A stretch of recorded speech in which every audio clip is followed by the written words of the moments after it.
Coba kita lihat, karena kita bicara mengenai kuasa yang spesial. Yesaya pasal 40 ayat 29 sampai ayat 31 Ibu Bapak.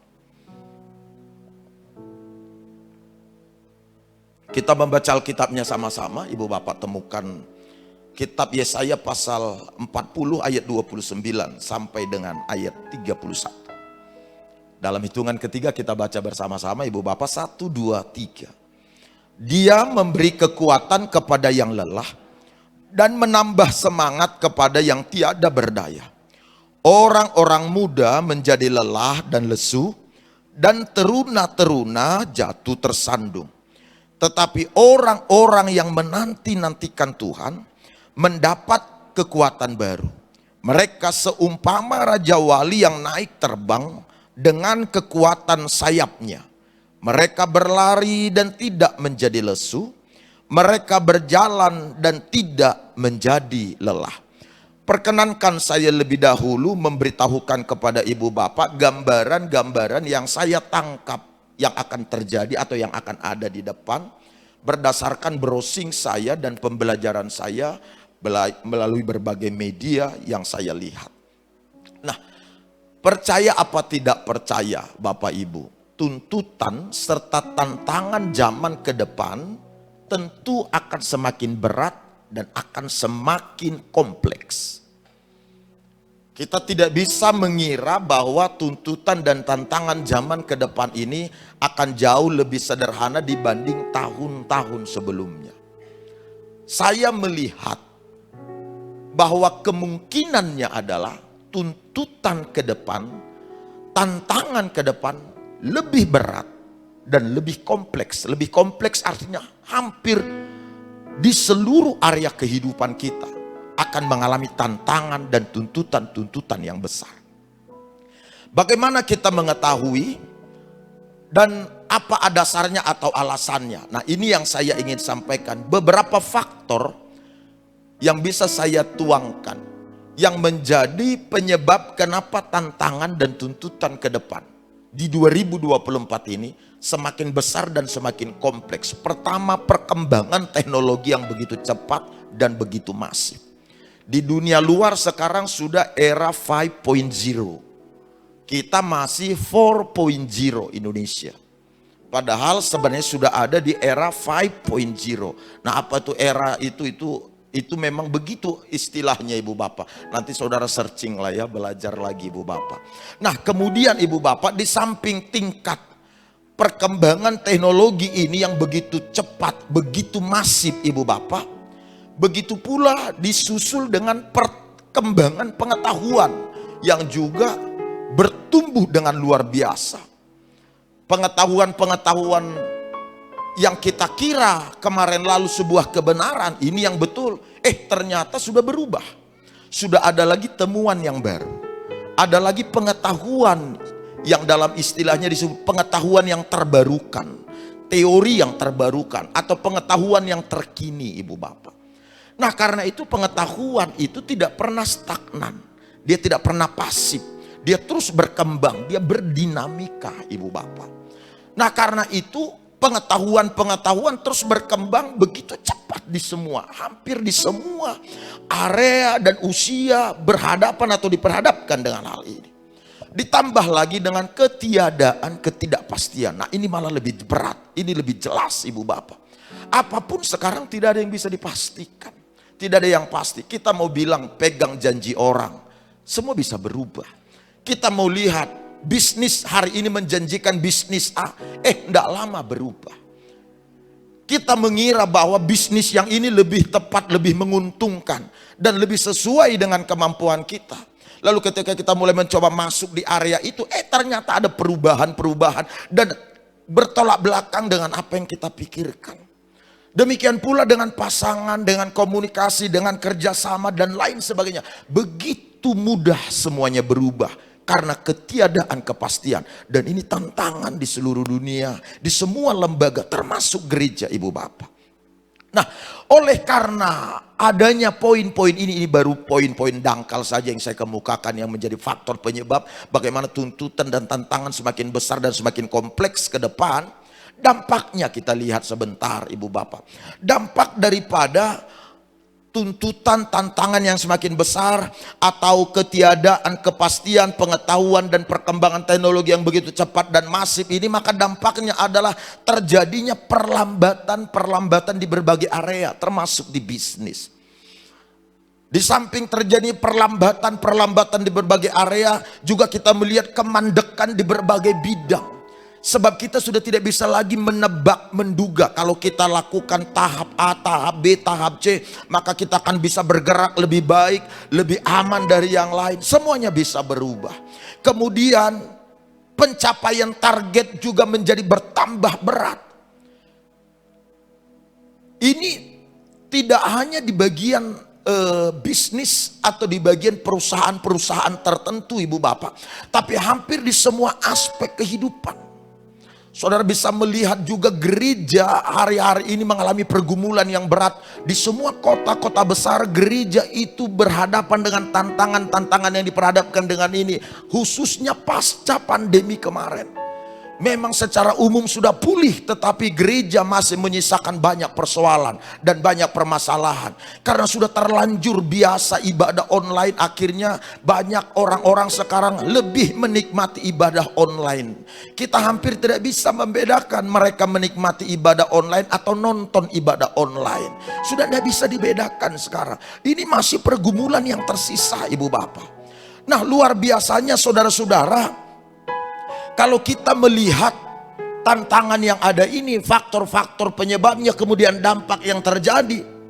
Lalu kemudian kita lihat kepada kekuatan kita ibu bapak. Kita melihat kepada sumber daya kita, kekuatan kita terbatas adanya, daya tahan dan daya juang kita juga terbatas adanya, stamina dan juga ketabahan atau tingkat kesabaran kita terbatas adanya dalam menghadapi berbagai pergolakan, berbagai pergumulan, berbagai tantangan.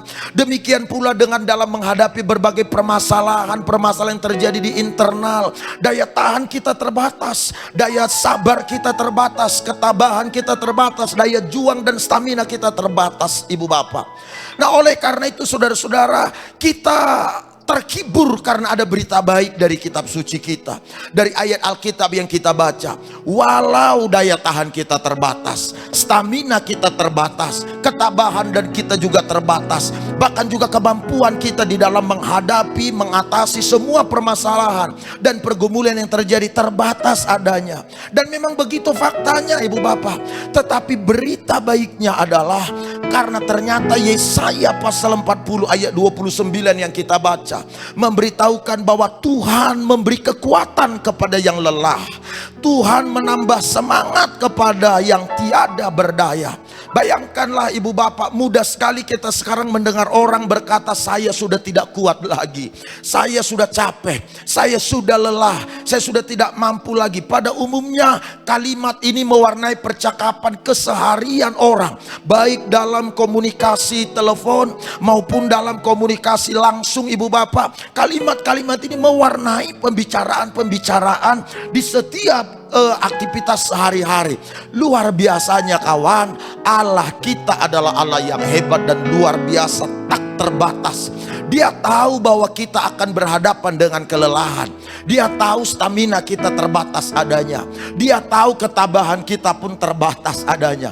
Dan dia juga paham, maklum ibu bapak, kalau kita ini memiliki kekuatan daya juang itu yang tidak bisa sama stabil terus menerus. Karena itulah dia menjanjikan bahwa dia akan memberikan kekuatan kepada yang lelah, dan dia akan menambahkan semangat kepada yang tiada berdaya. Artinya ayat Alkitab ini mau bilang kepada kita semuanya bahwa walau semua kekuatan sudah kita maksimalkan, semua kemampuan dan keterampilan sudah kita kerahkan, daya tahan kita, daya juang kita upayakan semaksimal mungkin, berita baiknya Tuhan masih mempunyai kekuatan yang baru. Tuhan masih mempunyai kekuatan yang lebih besar lagi. Dia masih memiliki kekuatan yang jauh lebih dahsyat, yang jauh lebih hebat, yang jauh lebih kuat, dan siap akan dicurahkan, akan dilepaskan bagi mereka yang mengasihi Dia, bagi mereka yang menghormati Dia. Oleh karena itu, di tengah-tengah semua pergumulan, di tengah-tengah semua tantangan, yang harus dilakukan oleh anak-anak Tuhan adalah harus terus-menerus mendeklarasikan, terus-menerus memperkatakan bahwa Tuhan akan melepaskan kekuatan yang spesial bagi kita orang-orang yang percaya kepadanya. Tatkala tantangan ada, kelemahan, kelelahan mulai masuk di hidup kita, kita harus bangun dan berkata, kekuatan spesial akan dicurahkan. Setelah semua pergumulan ini, saat menghadapi semua persoalan berat ini, Tuhan akan melepaskan, menyampaikan, menganugerahkan kekuatan yang spesial bagi saya. Ini yang harus kita ucapkan hari demi hari sepanjang tahun 2024 ini. Yang mengerti katakan amin. Sekali lagi, yang mengerti tepuk tangan bagi Tuhan Allah.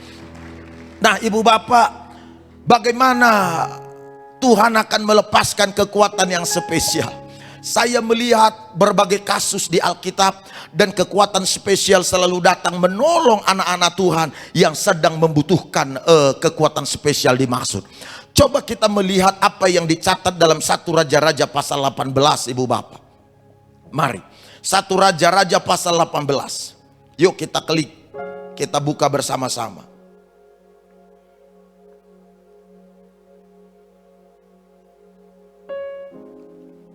Dalam 1 Raja-Raja 18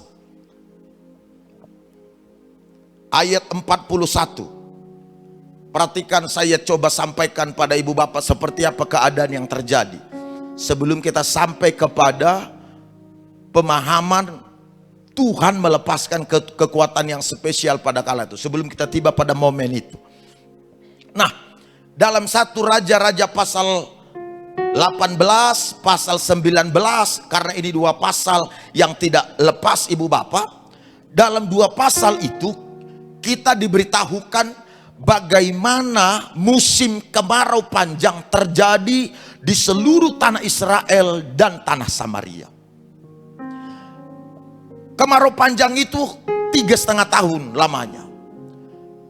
Ketika kemarau panjang terus menerus terjadi, maka kemudian Alkitab memberitahukan naiklah Nabi Elia ke atas Gunung Karmel untuk berdoa, memohon kepada Tuhan Allah supaya hujan diturunkan atas seluruh tanah itu, baik tanah Israel maupun tanah Samaria.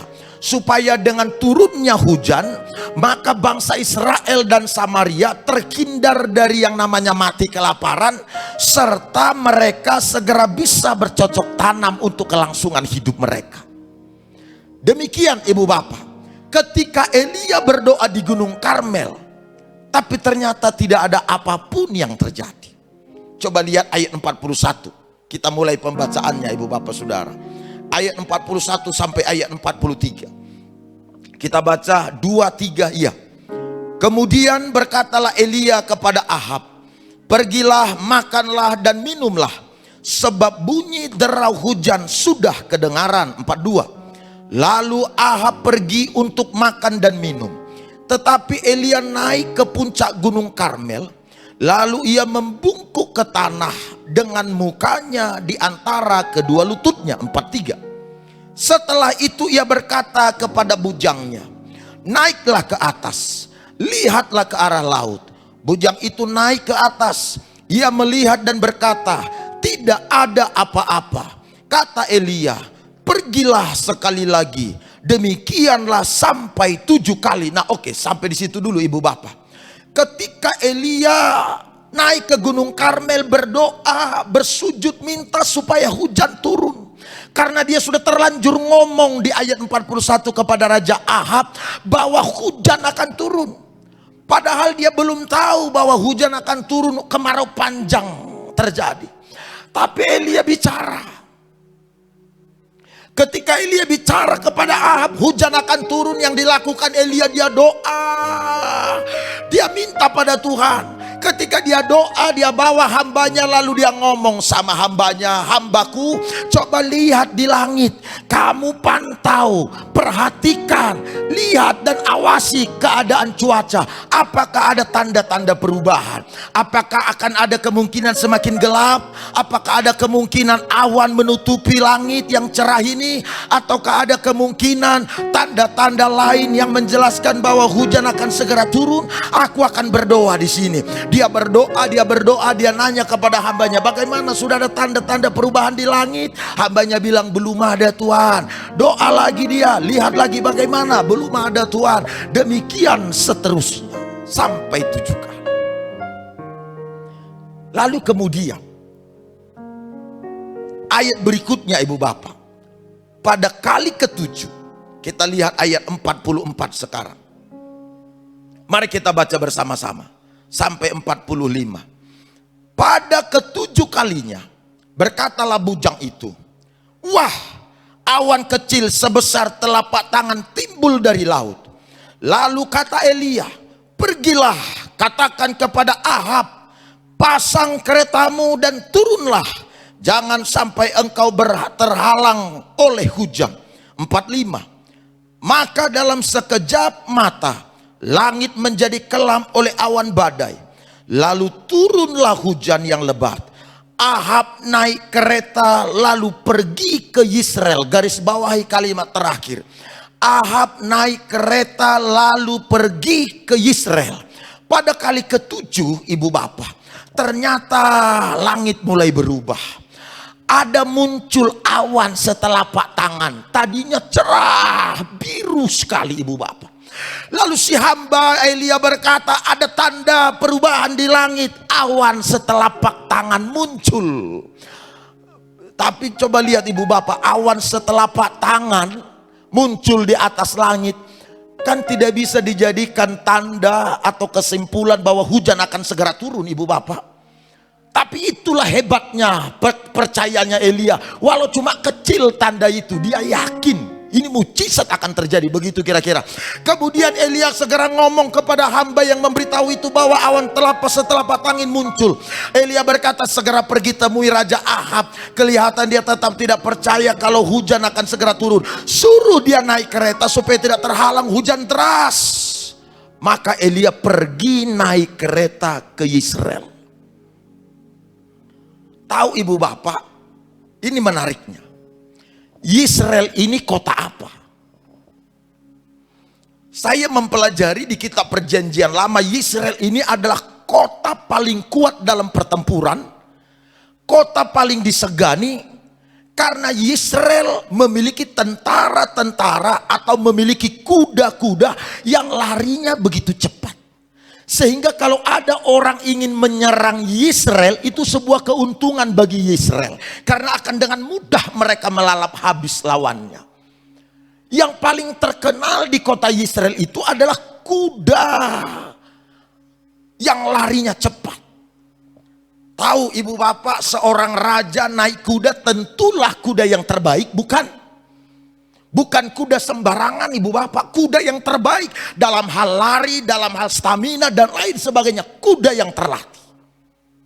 Coba lihat, ini yang penting. Di sini poinnya. Perhatikan apa yang dikemukakan oleh ayat 46. Kita baca bersama-sama. 46, 23, kita baca bersama. 23 ya. Tetapi kuasa Tuhan berlaku atas Elia. Ia mengikat pinggangnya dan berlari mendahului Ahab sampai ke jalan yang menuju Yisrael. Nah, lihat slide saya tadi. Yisrael dengan Gunung Karmel tempat Elia berdoa itu bukan jarak yang dekat. Kota Yisrael ini bukan berada di dekat atau di sekitar Gunung Karmel, tidak ibu bapak. Jarak kota Yisrael dengan Gunung Karmel itu kurang lebih 20 mil. 1 mil itu kurang lebih 1,5 kilometer lebih. Jadi sekitar 32 kilometer lebih jarak kota Yisrael dengan Gunung Karmel. Menariknya ibu bapak, setelah Raja Ahab naik kereta tercepat karena dia tinggal di kota Yisrael, Setelah dia naik kereta tercepat, lebih dulu lagi jalan, Elia dihinggapi kuasa Tuhan.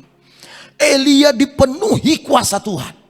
Ada kekuatan yang spesial turun memenuhi Elia. Dan kekuatan yang spesial itulah yang menjadikan Elia bisa berlari menyusul kereta Ahab. Bahkan akhirnya Elia tiba lebih awal di kota Yesreel. Coba lihat ibu bapak, kuda larinya 2 kali lebih cepat dari kecepatan lari manusia pada umumnya. Dimanapun manusia tidak pernah bisa mengalahkan kuda, apalagi kalau kuda tercepat. Tapi hebatnya Elia bisa berlari menyusul kuda yang tercepat itu, bahkan mengalahkannya. Kalaupun ada seorang pelari yang sangat cepat dan terlatih menurut kita, biasanya seseorang dalam lari dalam lari cepat itu hanya berlaku di jarak pendek. Tidak pernah ada orang lari puluhan kilometer. Lari cepat itu tidak pernah di pertandingan manapun ibu bapak, itu selalu, kalau lari cepat itu selalu jarak pendek. Maraton mungkin, kalau maraton mungkin lari santai. Tapi Elia 32 kilometer dia lari dan bisa mengalahkan kuda yang tercepat di Yesreel. Lalu kemudian kalau kita lihat lagi di atas ayat 41 ke atas. Satu Raja-Raja pasal 18 itu ibu bapak, mulai dari ayat 1 sampai 40, itu adalah sebuah kisah di mana Nabi Elia berhadapan dengan 450 Nabi Baal di atas Gunung Karmel. Seharian lamanya makan tidak jelas, lelah iya. Tapi coba, walau lelah begitu, sekali lagi, walau lelah, seharian dia sedang bertempur di atas Gunung Karmel. Walau lelah,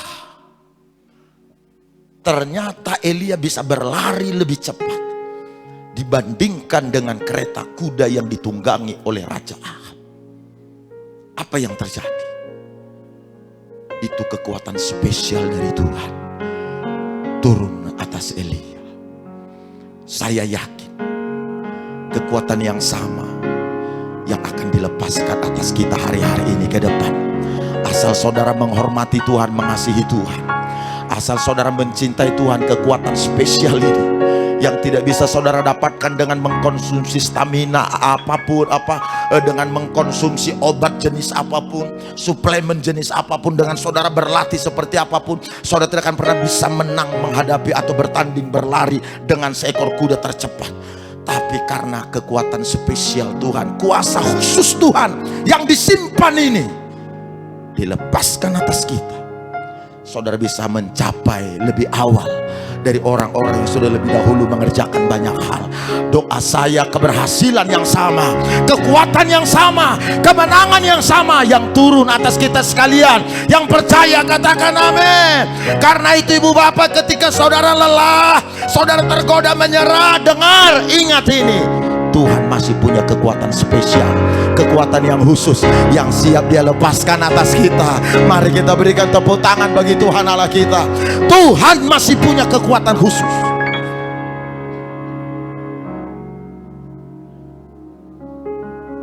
Sedikit lagi, tahu ibu bapak, hebatnya Tuhan yang luar biasa ini. Dia sering sekali, saya tidak bilang kadangkala, sering sekali lah lebih tepat. Dia sering sekali tidak membawa kita keluar dari masalah dan dari persoalan. Walau sebenarnya itu yang menjadi doa kita. Begitu kan ibu bapak? Kita sering sekali berdoa, Tuhan bawa aku keluar dari masalah ini. Tuhan bawa aku keluar dari masalah, pergumulan, persoalan. Itu tidak salah dengan doa itu, tidak ada yang salah. Tapi saya ingin saudara naik satu level. Tingkat doanya tidak lagi hanya minta, Tuhan bawa aku keluar dari masalah ini. yang kita minta dalam doa kita pada Tuhan. Tuhan, masuklah di hidupku, masuklah di hari-hariku, masuklah di pekerjaanku, masuklah di permasalahan-permasalahan yang ada. Tuhan, datanglah, undang kehadiran Tuhan di keluarga, di pribadi, di kehidupan, di aktivitas. Undang kehadiran Tuhan. Yang terpenting sebenarnya adalah bukan apakah Tuhan akan membawa kita keluar dari masalah. Sering sekali yang terpenting apa yang Tuhan lakukan ketika kita berada di dalam kesulitan. Kalau hanya dibawa kita keluar, sebab begini Ibu Bapak, kadang kala, kalau ini saya pakai kata kadang kala, terkadang Ibu Bapak, ketika Tuhan melakukan sesuatu dalam kesulitan kita, nama Tuhan tuh jauh lebih cepat tersiar, dimuliakan dibanding ketimbang hanya Dia mengangkat kita keluar dari masalah kita. Yang paham boleh ngomong amin ini. Gini, coba lihat. Masih ingat Ibu Bapak, ada 3 pria Ibrani, Sadrah, Mesah, Abednego. 3 pria ini dicoba dicari kesalahannya apa, nggak ditemukan. Kesalahannya cuma satu pada akhirnya, dan ini kesalahan yang dijebak, yang diciptakan. Kesalahannya adalah 3 orang ini tidak mau menyembah patung emas atau menyembah berhala buatan Raja Nebukadnezar. Karena tidak mau, lalu raja panggil, kenapa kalian tidak mau, padahal kalian stafku, kalian pegawaiku, kalian menteriku, kenapa nggak mau menyembah? Yang lain sudah melakukan. Ayo hormatin dong aku di depan rakyat ini semua, di depan para pemimpin ini, para stakeholder ini.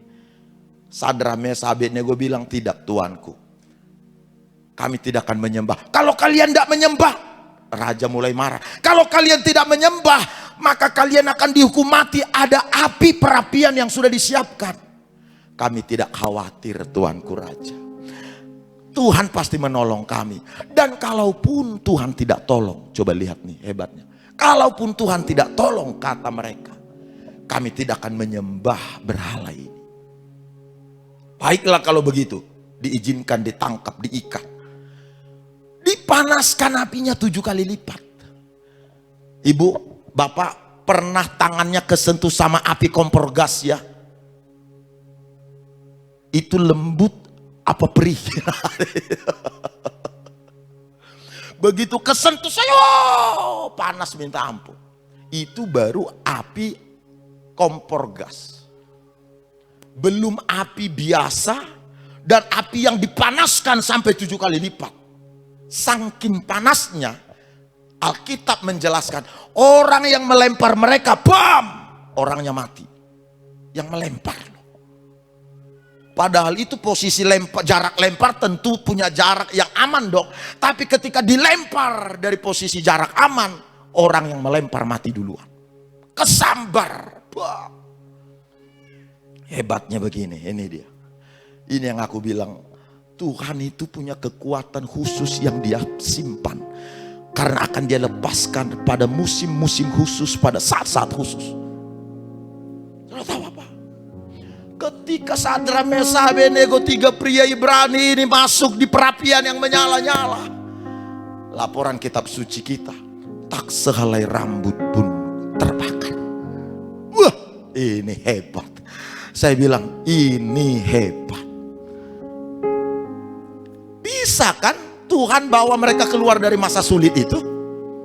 Bisa dong Tuhan bawa mereka keluar dari api yang menyala-nyala itu. Tapi sering sekali Tuhan tidak mau membawa kita keluar dari masa-masa sulit kita.